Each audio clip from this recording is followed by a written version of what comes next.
Pernah gak sih kamu merasa kuat, terlihat baik-baik aja, bahkan sering dibilang dewasa dan sabar? Tapi ketika malam tiba, kamu merasa lelah, kosong, dan gak tahu kenapa gampang banget kesinggung atau overthinking. Bisa jadi kamu sedang menyembunyikan luka atau kelemahan emosional lewat perilaku yang selama ini kamu kira normal. Ya, ada 13 perilaku yang secara permukaan terlihat seperti tanda kamu tenang, ramah, atau mandiri. Padahal sebenarnya itu bisa jadi sinyal bahwa emosi kamu sedang dalam keadaan rapuh dan tidak stabil. Dan parahnya, kalau ini dibiarkan, kamu bisa terus hidup dalam mode survival, bukan growth.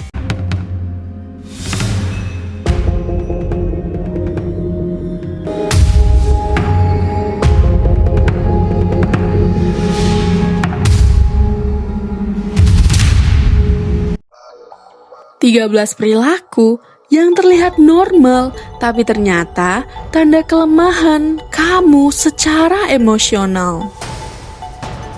Yang pertama, terlalu sering mengatakan gak apa-apa. Ini terlihat bijak dan dewasa. Tapi kalau kamu sering menahan perasaan, lama-lama bisa jadi bom waktu. Ini tanda kamu takut konflik dan belum nyaman mengekspresikan batasan. Kedua, sering bercanda saat sedang terluka. Kamu jadi badut yang pintar menghibur padahal sedang patah di dalam. Humor memang menjadi pelindung, tapi kalau kamu terus pakai sebagai tameng, artinya kamu menolak merasakan emosi yang sebenarnya. Yang ketiga, menghindari konfrontasi apapun. Kamu mengira ini bagian dari menjaga kedamaian. Tapi sebenarnya ini tanda kamu gak punya keberanian untuk menghadapi ketidaknyamanan. Kamu memilih damai yang palsu dibanding pertumbuhan nyata. Keempat, selalu sibuk. Sibuk bukan berarti produktif. Banyak orang menjadikan kesibukan sebagai cara untuk lari dari perasaan hampa, sedih, atau trauma yang lama. Kalau kamu gak pernah bisa duduk diam tanpa merasa bersalah, itu alarm besar. Yang kelima, overthinking dan menganalisis semua hal. Terlihat pintar dan waspada. Tapi kalau kamu gak bisa tenang karena harus tahu semua detail, itu tandanya kamu gak percaya hidup akan tetap baik-baik saja walau tanpa kendali penuh. Yang ketujuh, terlalu cepat meminta maaf.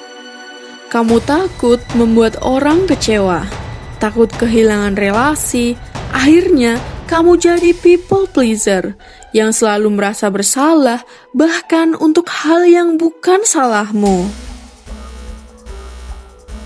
Yang kedelapan, susah bilang tidak. Ini terlihat sopan, tapi sebenarnya kamu takut tidak disukai.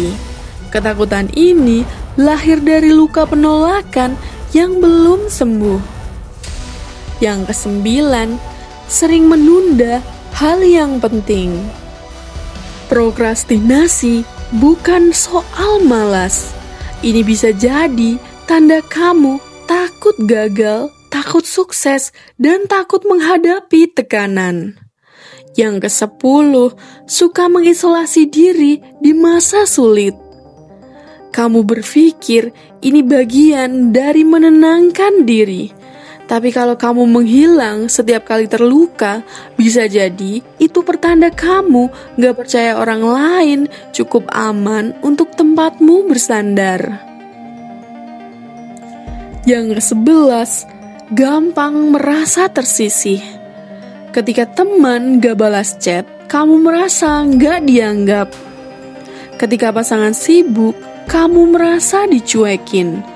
Itu tanda kamu punya luka lama soal pengabaian yang belum sembuh. Yang ke-12, suka membandingkan diri diam-diam. Kamu iri tapi nggak mau ngaku. Kamu merasa kalah tapi tetap tersenyum. Itu tanda kamu belum berdamai dengan harga dirimu sendiri. Yang ke-13, terlalu mandiri dan gak mau minta bantuan. Ini sering disebut kuat. Padahal kadang justru tanda kamu takut dikecewakan, takut terlihat lemah, dan gak percaya siapapun bisa diandalkan. Kamu jadi manusia yang satu paket, tukang bantu orang, tapi lupa dirimu juga perlu ditolong. Semua perilaku tadi mungkin terlihat baik secara sosial, tapi di balik itu, mereka jadi mekanisme bertahan yang kamu bentuk sejak kecil. Akarnya bisa dari pengasuhan, trauma, kehilangan, atau luka batin yang belum kamu sadari sepenuhnya.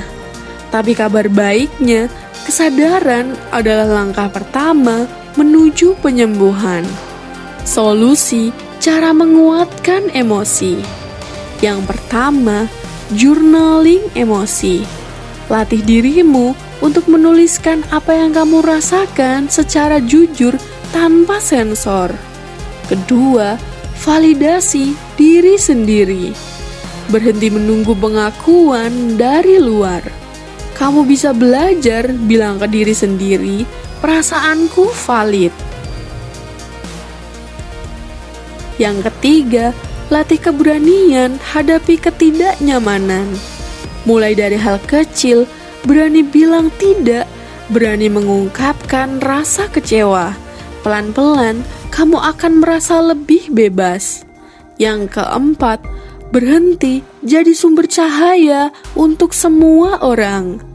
Kamu gak harus jadi penyelamat semua orang. Kadang kamu perlu diam, recharge, dan biarkan dirimu dirawat.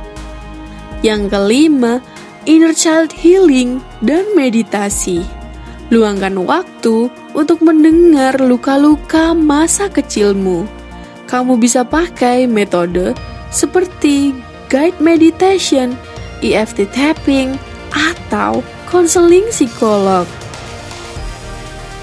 Ingat, kelihatan kuat itu beda dengan benar-benar kuat. Dan kamu gak perlu menunggu runtuh dulu baru sadar kalau kamu selama ini sedang terluka. Kalau kamu merasa relate dengan satu atau lebih dari 13 perilaku tadi, jangan panik. Kamu tidak sendiri.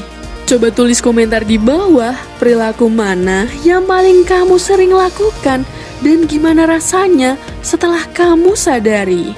Share juga ke temanmu yang mungkin butuh video ini sebagai cermin emosional. Jangan lupa subscribe, like, dan nyalakan notifikasi karena masih banyak konten yang akan membantu kamu jadi versi terbaik dari dirimu sendiri dari dalam dan keluar. Sampai jumpa di video selanjutnya. Jaga hatimu.